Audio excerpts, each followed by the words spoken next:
암을 넘어 다시 일상으로 조선대병원과 함께하는 암 극복 프로젝트, 저는 연빛나입니다.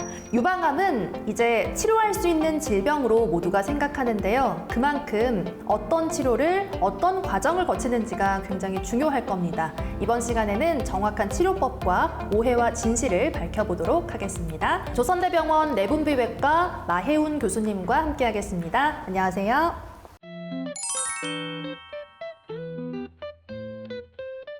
많은 분들이 궁금해하실 질문부터 드릴게요. 유방암은 완치가 가능한 질환이다, 이렇게 볼 수 있을까요? 네, 맞습니다. 완치가 가능합니다. 그러면 조기에 발견하는 게 굉장히 중요할 것 같은데, 조기에 발견할 경우 생존율이 어느 정도 차이가 나나요? 조기 유방암의 경우에는 대개 80%에서 많게 90% 이상까지도 생존율이 보고가 되고 있고요. 3기, 4기 같이 좀 전이가 있는 경우에는 약 50% 정도로 생각하시면 되겠습니다. 네, 그래서 또 꾸준히 더 관리를 해야 되겠어요. 네, 맞습니다. 3기, 4기 이렇게 진행성 유방암으로 진단이 된다고 하더라도요, 치료를 적극적으로 받으시면은 꾸준히 생활하시는 데는 문제가 없기 때문에 치료에 집중해 주시면 되겠습니다. 당연히 이제 빨리 좀 찾는 게 중요하겠어요. 네, 맞습니다. 유방암의 병기는 어떻게 나뉘나요? 차이가 어떻게 되죠? 유방암의 병기는 영상 검사를 통해서 암의 정확한 크기와 또 림프절에 전이가 있는지 여부 또는 원격 전이가 있는지 여부를 통해서 결정됩니다. 그리고 또 걱정되는 게, 여기 그 림프절이라고 하잖아요. 유방 같은 경우는 근처에 있기 때문에 전이가 잘 되지 않을까, 이런 걱정도 되거든요. 네, 맞습니다. 사실은 우리가 유방암을 수술할 때는 겨드랑이 림프절도 필수적으로 제거를 하게 되는데요.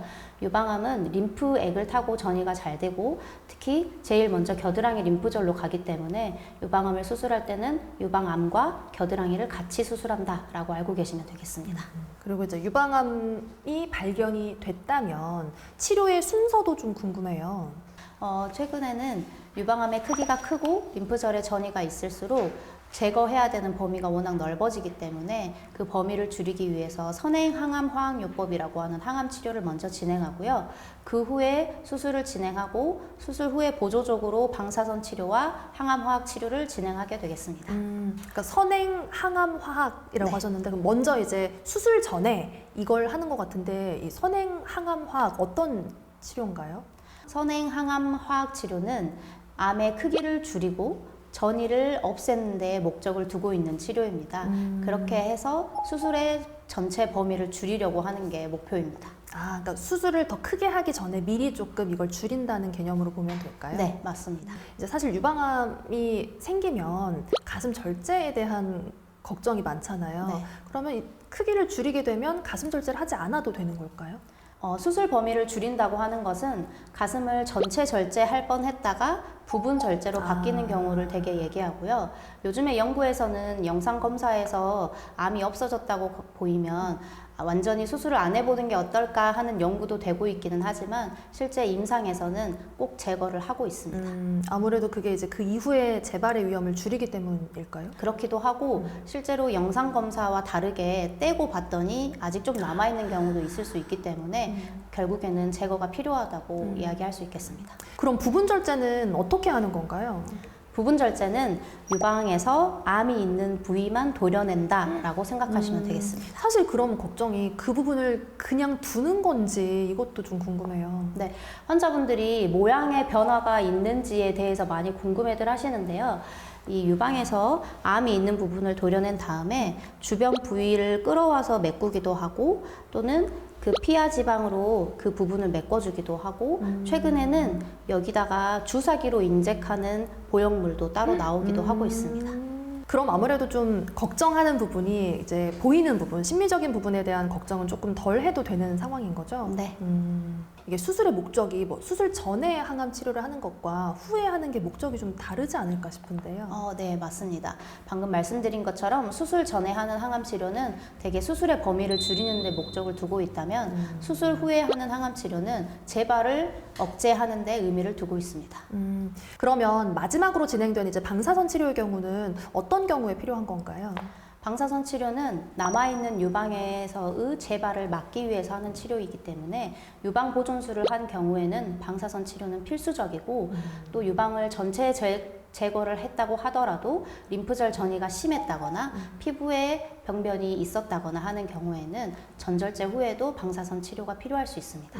저희가 치료법 관련된 이야기 짚어봤고요. 그러면 이번에는 환자분들이 그래서 전체 치료 기간이 어느 정도 되나 좀 짐작을 하고 싶으실 것 같아요.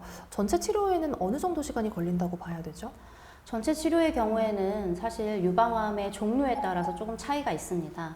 선행 항암을 하게 되면 짧게는 3개월에서 길게는 6개월까지 시간이 소요되고요. 수술 후에 회복 기간은 한 달 정도, 또 수술하고 나서 방사선 치료는 대개 3주에서 4주, 그리고 수술 후에 진행하는 보조적 항암 화학요법도 짧게 3개월에서 길게 1년까지도 진행하고 있습니다.